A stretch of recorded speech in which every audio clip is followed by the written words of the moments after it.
C'est tous les jours de manche. Bonjour à tous. Salut Arnaud Demange rentre dans ce studio. Bonjour J'espère Arnaud. que vous allez bien. Alors ce matin, tous les regards sont à nouveau tournés vers la prostate de Charles. Mais non, alors ne ramenez non. pas tout à votre Charles, prostate, là. Charles. Elle va très bien. Elle va très bien, parfait. On est rassurés, Charles. Vraiment, C'est une mais- amie à moi qui me disait ça de vous encore Oh. hier. Donc nous partons en Angleterre. Car Buckingham a annoncé que le roi Charles était atteint d'un cancer, mais semble-t-il bénin. On était tous inquiets cette nuit, on n'a pas dormi. La preuve, ce matin, Apolline est toujours en pyjama. Yes. Il l'a fait. Oh là là, c'est Ah oui. dur, Manu. Manu qui Bah se non, moque de moi Non, depuis ce honnêtement, matin. Regardez elle est la télé, splendide, quand la même. tenue. Abandonnez la radio, regardez la télé. Alors, officiellement, la Royal Prostate a été écartée de la liste des suspects, mais je pense que les médecins avaient quand même mis le doigt sur quelque chose dans cette histoire. Dites donc aujourd'hui, le roi Charles, François Bayrou, c'est actu chaude pour les grandes oreilles. Hein. Qu'est-ce qui va arriver à Danny Boone dans la matinée? Alors, le cancer, c'est une maladie environnementale. Par exemple, ça vient de ce qu'on mange. Le roi Charles, il a mangé toute sa vie de la nourriture anglaise. Bah voilà, quand on vous dit que c'est pas bon et qu'il faut pas le faire, en vrai, ce serait affreux que son alimentation soit en question. Le roi Charles fait pousser ses propres navets pendant toute sa vie. Il se nourrit avec des poireaux bio et des topinambours du jardin. Donald Trump, il boit un grand verre d'eau de Javel tous les matins avec 30 Big Mac et lui, il a rien du tout. Quoi. C'est La vie, l'injustice de la la vie est génétique. injuste. Hein. Bref, donc le prince Charles se met en arrêt maladie 1 an à peine après avoir commencé à travailler. C'est pas une bonne nouvelle pour l'emploi des seniors. Hein. C'était peut-être pas une bonne idée cette réforme des retraites au final. Arnaud, chez nous en France, Xavier Bertrand a annoncé qu'il avait l'intention d'être candidat à l'élection présidentielle en 2027. C'est le tremblement de terre politique de la journée. Xavier Bertrand a dit « J'ai l'intention d'être candidat et je n'ai pas changé d'ambition. » Quand il parle, t'as toujours l'impression qu'il vient de sauver 2 enfants d'un immeuble en flammes et qu'il débarque juste après. C'était difficile, mais telle est ma mission. Après- C'est hyper intense. Ah ouais, toujours à fond. Après, vous, je sais pas, mais moi, j'ai jamais rencontré de Bertrantistes. Il n'y a jamais quelqu'un qui m'a dit ce qu'il faut à ce pays, c'est Xavier Bertrand, et c'est pour ça que je me lève tous les matins. Après, je suis peut-être mauvaise langue. On va voir comment ça Très réagit mauvaise dans langue, le fief Arnaud. de Xavier Bertrand. On part dans le Nord, retrouver Benjamin Duhamel. Benjamin, comment est l'ambiance dans le Nord? Eh bien, ici, à Roubaix, les gens sont tous dans les cafés, ils ont une bière à la main. Ah bon, ils célèbrent l'annonce de candidature de Xavier Bertrand? Non, ils boivent une bière parce qu'il est 8h30 à Roubaix, c'est le petit-déj. Puis il faut bien oublier qu'on vit à Roubaix avec quelque chose, quoi. Eh ben merci, à vous les studios. Les producteurs de miel français sont dans la tourmente, on en parlait hier dans Charles Matin, Oui. à cause de la concurrence du miel étranger. C'est la journée Club Dorothée, en fait. Oui, donc c'est l'effondrement de la civilisation du miel, c'est la disparition de la civilisation maya. La concurrence est sévère dans le monde apicole, ce qui fait déprimer nos apiculteurs. D'ailleurs, c'est l'heure de la vanne spéciale Manu Le Chypre. Ah. Ah, Attention, je l'ai. vous savez ce que fait une apicultrice Ah non. déprimée? Elle picole. Apicole. Apicole. Alors, notre miel, il est 100% français. Il l'a Apicole, Il l'a apiculture, pas. apiculture. Elle picole. Apicole. Picole. Apicole. L'apiculture, Ouais. Manu. Ça vient de loin, hein. Et d'abord, Maya, c'était pas le club Dorothée. Manu. C'était récré à 2. Bon. Alors, Tout à l'heure, il se dit, c'est pas le revenons Club à notre Dorothée. miel. Il est 100% français, notre miel. Il est fait par des abeilles en pleine santé.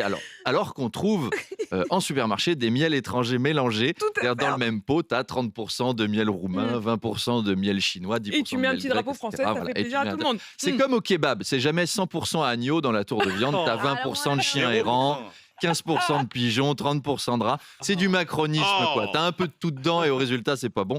Mais notre miel, c'est du vrai miel. Alors que le miel étranger, c'est juste des abeilles écrasées, en fait. Le miel chinois, il est même fait par les enfants des abeilles. C'est d'une cruauté. Alors, j'ai une piste.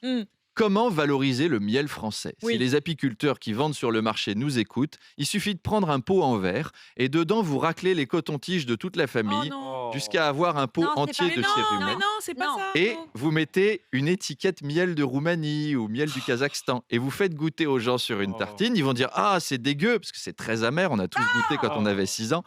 Et ils vont être dégoûtés et ils achèteront du miel français à la place du miel étranger. Pim pam poum, merci Arnaud Demanche, c'est le conseil petit déjeuner. C'est sournois. Pour les Jeux Olympiques, Arnaud, l'État recherche des volontaires pour devenir agent de sécurité et fait maintenant appel aux retraités.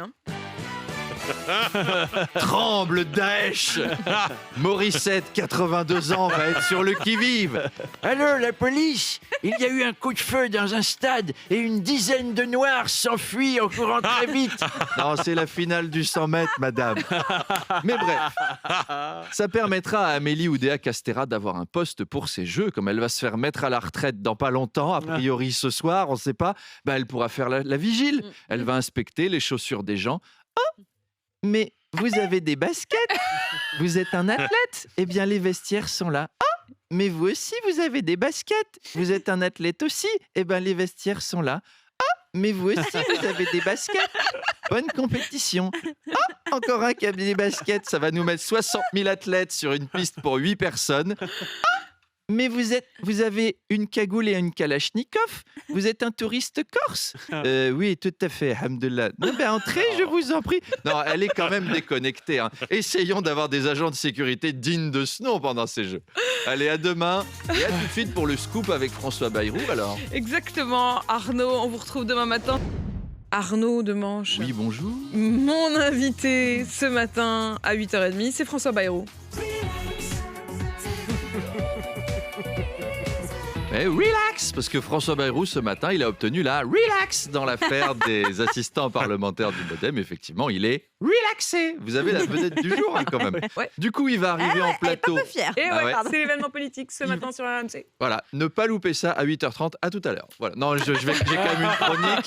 Oh, Donc, vous me déceviez, là. il va arriver en plateau détendu. Mais alors, détendu, vous voyez, comme un legging que Kate Moss aurait prêté à Kim Kardashian. Détendu. Donc, relaxé. J'ai l'image. Relaxé, faute de On a preuves. l'image. Relaxé, faute de preuves, c'est-à-dire Oh, mon qu'il est Dieu. soit innocent, soit très très balèze.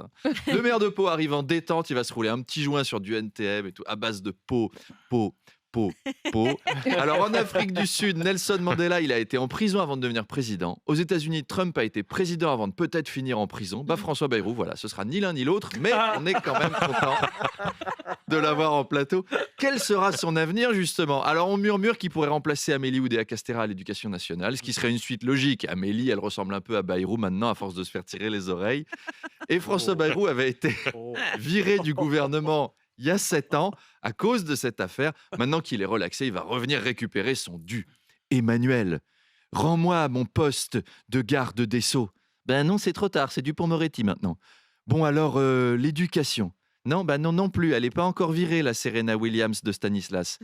Bon, alors, sous-directeur chargé du protocole de mission Je savais pas. auprès du sous-secrétaire d'État à la francophonie des anciens combattants handicapés à Saint-Pierre-et-Miquelon.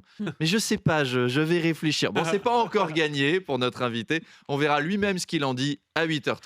À tout à l'heure, on vous retrouve d'ici là, 8h20. Avec plaisir. À tout à l'heure, Arnaud. Et alors quoi, Arnaud d'ailleurs, vous seriez pas en spectacle là, à Si, Reims? À Reims, avant Le les 9? États-Unis, excusez-moi.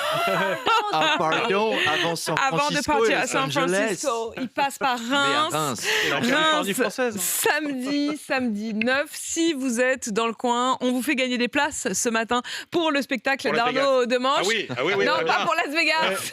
Non, Deux c'est bien billets tenté d'avion. Manu. C'est pour Reims, c'est bien quand même. Non, parce qu'à c'est 500, c'est le 500 pays du euros la place champagne. à Las Vegas. Donc vous appelez le 32-16 et on vous fera gagner des places pour le spectacle d'Arnaud. Il est 7h27.